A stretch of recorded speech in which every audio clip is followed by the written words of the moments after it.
Bom, é difícil quem esteja totalmente feliz com o corpo, não é? Às vezes uma gordurinha aqui, ali, o seio que não é do tamanho que a mulher deseja. E sempre dá para dar aquela melhoradinha, né? E uma das partes do corpo que muita gente mexe é o nariz. Pois é, a gente acabou pesquisando.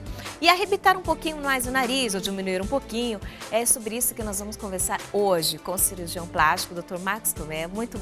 Seja bem-vindo mais uma vez aqui, Marcos. Tudo bem? Bom dia. Tudo bem, bom dia, Gisele. Prazer estar aqui. Tudo bem? Tudo bem, ótimo. Então, é verdade que muita gente procura para fazer a rinoplastia? É verdade. Na verdade, a rinoplastia hoje em dia é uma cirurgia muito atual, muito moderna, né? Muitas pessoas se incomodam, principalmente com a parte estética, às vezes com a ponta do nariz, às vezes tem um calinho ósseo. Então, algum detalhe que não agrada a personalidade em si, né? Quando você se olha no rosto, ou brincadeiras de amigos, algo assim. Aquele sarrinho, a bulimia, né? Exatamente. Aquele famoso sarrinho. Hoje em dia até tá em alta nessa parte do bullying e tal. Então, quer dizer, vale bem a pena procurar um cirurgião plástico para poder mexer nessa estrutura, que, por assim dizer, é o centro da nossa face, né?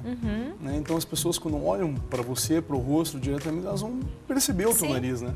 E dá para fazer qualquer coisa no nariz? Ou tem que seguir algumas regras, assim, o modelo do rosto, o estilo da pessoa, o perfil da pessoa?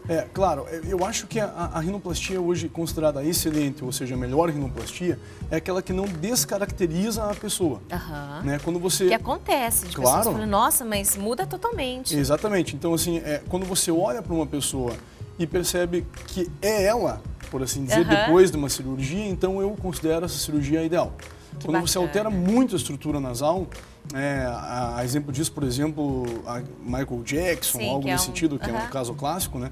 Daí eu acho que já não corresponde a uma boa rinoplastia. Eu acho que já passa para algo um pouco não natural. Entendi. Existe muita procura, por exemplo, eu adoro o nariz daquele ator lá, daquele famoso. E a pessoa procura, quer aquele nariz e não combina com ela. O que você faz nessa situação, Marcos? Essa pergunta é fantástica. Procuram sim. No meu consultório, particularmente falando, eu procuro muito pelo nariz da Angelina Jolie, né, que é uma atriz bem conhecida e tal.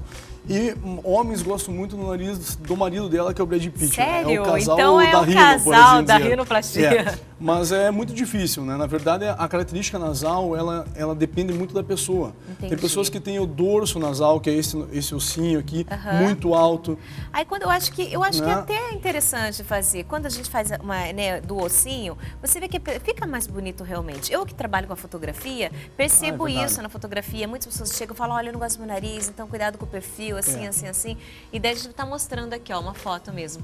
É bem pouquinho, então o que ela fez ali, doutor? Vamos mostrar. Veja, por exemplo, essa paciente, que fique bem claro, não é paciente minha, né, na verdade, mas a gente percebe que ela mexeu no dorso nasal e ela arrebitou a ponta. A ponta do nariz dela era uma ponta caída, então foi arrebitada a ponta do nariz dela, provavelmente, tratada a cartilagem alar, que é uma cartilagem da ponta do nariz, e ressecado um excesso de giba óssea, que é no dorso. Então, ela retificou o dorso do nariz e arrebitou a ponta. Então, uma vez feita esse do ossinho, ele volta ou não? Não, é difícil voltar. Mas aí tem um grande cuidado nas técnicas de hoje em dia da rinoplastia. E eu digo assim, na minha opinião, a rinoplastia moderna é a exorrinoplastia. Até tem outro slide que vocês vão ver no slide.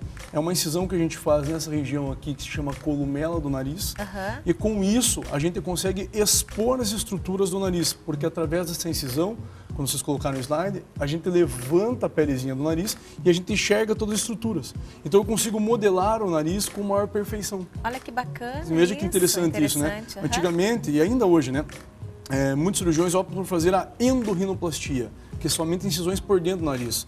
Mas nessa técnica é um pouco mais difícil você visualizar as estruturas, porque você tem que operar as cegas, você não consegue descolar o forro do nariz, né? Você não consegue ver realmente toda a estrutura. Então, ali. a exorrino, que a gente fala, a gente expõe as estruturas do nariz e eu consigo modelar as imperfeições milimetricamente falando. Olha que bacana, muito bom. É muito legal isso. Legal, né? E dói para fazer essa cirurgia? Eu acredito que é uma cirurgia que é um pouco dolorosa, mas nada que um bom analgésico consiga exatamente. O processo de recuperação, quanto tempo leva em média? Então, se você fraturar o nariz, porque tem alguns casos a gente tem que fraturar o osso nasal, para que as pessoas entendam, né? Ah, então existe isso mesmo. Ah, tem Existe. que quebrar o nariz. A pessoa fala, você tem que quebrar o nariz para poder resolver com o certeza. teu caso. Por exemplo, o nariz a gente divide em 3, tá, Sim. gente? Que é a terço superior, aqui que a gente fala, que é o osso, né? O terço médio, o nariz, que é a cartilagem, que a gente chama de quadrangular ou triangular antigamente, e a ponta do nariz. Então, às vezes, a gente tem que fraturar este osso do nariz. Se a gente fraturar, a recuperação é um pouco mais prolongada e mais dolorosa. A pessoa tem mais dor, né? Então, fica roxo, realmente? Fica. Se não houver necessidade, por exemplo, a gente vai tratar só a ponta, a recuperação é mais rápida. Mas vamos colocar um mês de recuperação com fratura, tá? E 15 dias sem fratura. Claro que o resultado definitivo é ao longo dos meses, né? De 6 meses a 1 ano. Então, até um ano ela pode estar se recuperando da cirurgia. Com certeza. Porque às vezes você quer um pouquinho inchado e tal. Nossa, que bacana. Mas é muito legal. E tem mais uma imagem que a gente vai mostrar. Olha que diferente. O que foi feito dela?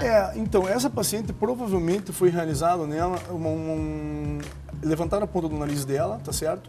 E retificaram o dorso. Mas, pelo que eu tô olhando daqui, eles colocaram 2 enxertos de cartilagem no dorso do nariz, que é a parte mais dura, que se chamam spreader grafts. O que é isso, Dr. Marcos? Isso é enxerto de cartilagem que a gente coloca no dorso do nariz para melhorar a função da válvula nasal. Então aqui a gente divide o tratamento em uma região muito interessante. Na verdade, o cirurgião plástico de qualidade, ele não pode só pensar na parte estética, tem que pensar na parte funcional, que é o quê? A respiração do nariz. Principalmente, né? Exatamente, isso é muito importante. Então, no caso dela, provavelmente ela deveria respirar mal.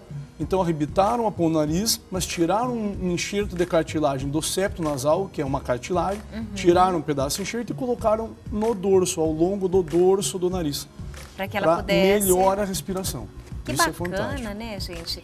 Então, ou seja, ele não é só estético, mas também para trazer benefícios para a pessoa, né? Claro, é o que eu digo, a boa cirurgia do nariz é aquela que vê a função estética sim, caso a pessoa não goste de alguma imperfeição, mas também esteja um funcionamento nasal, a entrada de fluxo de ar adequada, para que ela não tenha problemas, por exemplo, como ronco à noite, ou uma má respiração durante um exercício, algo nesse sentido. E ele é recomendável principalmente para aquelas pessoas, deixa eu perguntar se é isso mesmo, quando tem o osso levantado ainda é torto o nariz, assim, porque acontece. Isso que você está falando do nariz torto acontece muito, se chama laterorrhenia, ou seja, um nariz lateralizado. Certo. Nesses casos, normalmente a gente tem que fraturar o osso do nariz para tentar endireitar essa estrutura nasal. Claro que associado a isso também temos que ver o septo, enfim. Né? Esse a gente falou do ossinho mais para cima, né? Mas a gente tem que, além do ossinho, ainda tem a lateralização, né? Exatamente. E excetuando o nariz estar lateralizado, por assim dizer, nós temos que ver a ponta nasal. Na minha modesta opinião, como cirurgião plástico, eu acho que o que me chama muito a atenção, em especial a atenção, é a ponta do nariz. Sério? Sério, porque, por exemplo, no meu caso, em mim, quando eu sorrio, a ponta do meu nariz abaixa.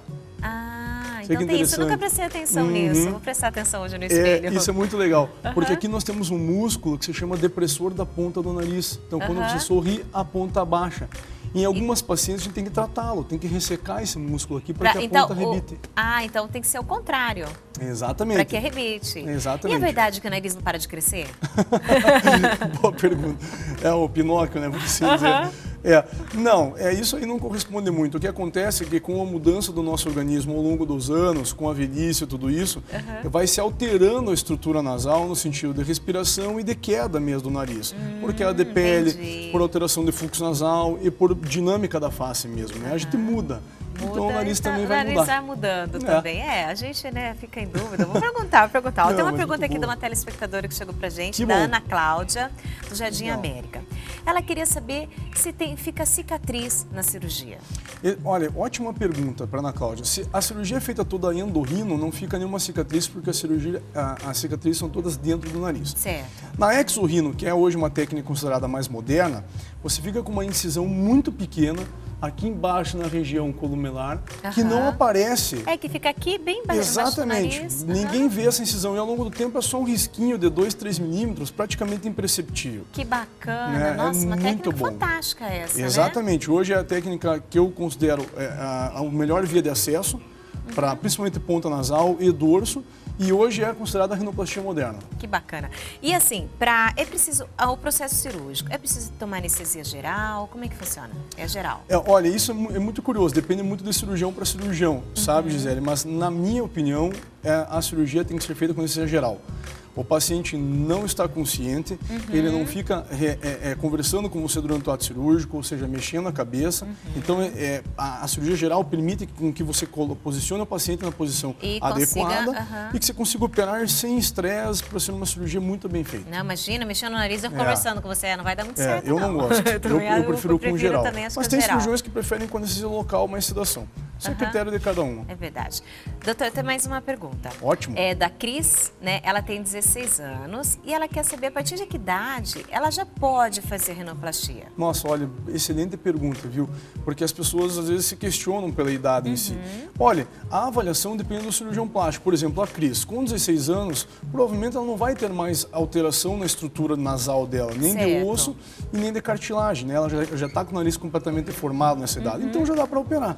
Que bacana. É óbvio que uma criança, por exemplo, de 12 anos já não dá para ser feito. Tem que esperar um pouquinho ainda. Ela vai desenvolver. Mas eu acredito que a partir dos 15 para 16 anos, após a avaliação e se as estruturas nasais você observar que o paciente já está completamente formada, já dá para realizar a rinoplastia. Que bacana. Gente, a gente teve um papo super bacana aqui sobre rinoplastia com o Dr. Marcos Tomé.